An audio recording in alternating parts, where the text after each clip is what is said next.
अस्सलाम वालेकुम, मैं हूं ज़ैनुल आबिदीन। आज हम पढ़ेंगे chapter 1 fundamental of chemistry.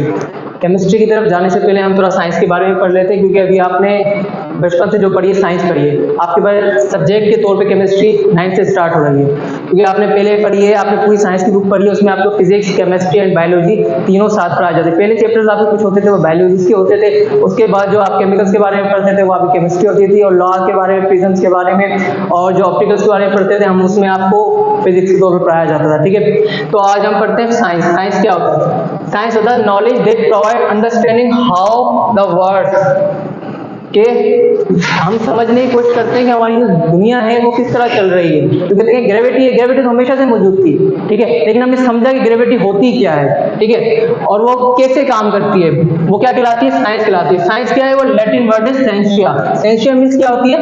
Knowledge, यानी जो आप जानते हैं वो आपकी साइंस है। ठीक है, अब हम पढ़ते हैं केमिस्ट्री के बारे में, क्योंकि केमिस्ट्री के बारे में पढ़ना है। ठीक है, the branch of science that deal with the compositions, structures, properties and reactions of matter.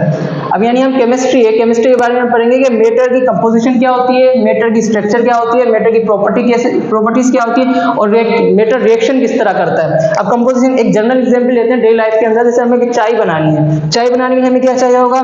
Milk चाहिए होगा, प्लस शुगर चाहिए होगी, टी लीव्स चाहिए होंगे, तो उससे क्या बनेगी? हमारी टी बनेगी। यानी मैं कह सकता हूँ अगर टी की कंपोजिशन देखी जाए तो उसकी कंपोजिशन में क्या चीजें शामिल है? Milk, sugar and tea leaves. इस तरह अगर मैटर की कंपोजिशन देखी जाए, कोई भी एक एटम मॉलिक्यूल उठा लेते हैं, मिसाल के तौर पे वाटर हो गया H2O। अगर हमसे कोई पूछे कि वाटर की कंपोजिशन क्या है, तो मैं इसको कह सकता हूँ कि वाटर की कंपोजिशन है हाइड्रोजन के 2 एटम और ऑक्सीजन का 1 एटम, और ये मिलके बन रहे हैं आपके पास वाटर। यानी अगर कोई मुझसे पूछे कि वाटर की कंपोजिशन क्या है, या आपसे कोई पूछे कि वाटर की कंपोजिशन क्या है, तो आप उसको कह सकते हैं कि वाटर कंपोज बाय हाइड्रोजन के 2 एटम और ऑक्सीजन का 1 एटम। इस तरह आपके पास अगर कार्बन डाइऑक्साइड है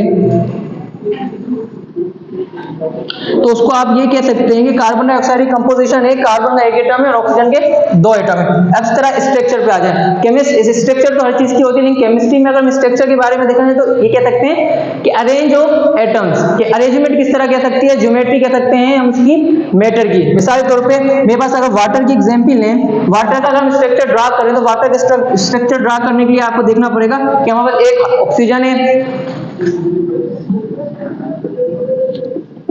अगर मैं कहूं कि वाटर का स्ट्रक्चर ये है तो हम गलत नहीं लाएंगे, क्योंकि आपके पास देख सकते हैं कि ऑक्सीजन का आपके पास 1 एटम है और आपको ज्वाइन किससे हो रहा है? 2। मैंने जैसे पहले इसकी डेफिनेशन बताई कि अरेंजमेंट ऑफ एटम्स, कि हम एटम्स को किस तरह अरेंज कर रहे हैं वो हमारे पास क्या होगा? स्ट्रक्चर होगा। अब आ जाए हम प्रॉपर्टीज के ऊपर। अब मैटर की 2 टाइप की प्रॉपर्टीज होती हैं। एक तो होती है फिजिकल, जो हमें नजर आ रही होती है, जो फील कर पा रहे हैं। एक होती है केमिकल। ठीक है, फिजिकल में क्या हो सकता है? फिजिकल में होता है टेस्ट हो सकता है उसका, ठीक है, और उसका कलर हो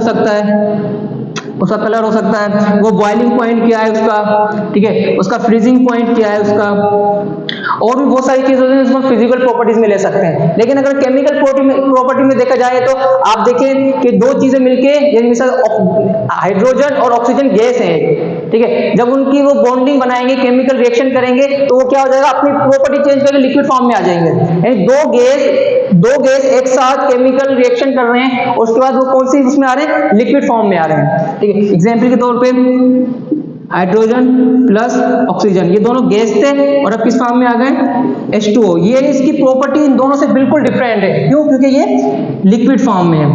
अब रिएक्शन और मैटर्स कर लेते हैं। रिएक्शंस, जिसमें शायद तो मैंने आपको कंपोजिशन में बताया कि हाइड्रोजन ऑक्सीजन मिलके वाटर बना रहे हैं। अब यही इसका क्या, इसको हम रिएक्शन के तौर पर इसके कह सकते हैं कि रिएक्शन के तौर पर ही हो रहा है। मिसाल के तौर पर आपके पास H2 प्लस ऑक्सीजन, अगर हम इसका रिएक्शन कराएंगे तो ये आपके वाटर फॉर्म हो जाएगा। ठीक है, अगर हम स्ट्रक्चर के अंदर एक कॉमन जो हमें ज्यादा समझाया जाता है स्ट्रक्चर के अंदर, तो हम ये भी देख सकते हैं कि हाइड्रोजन है, एक मीथेन गैस है,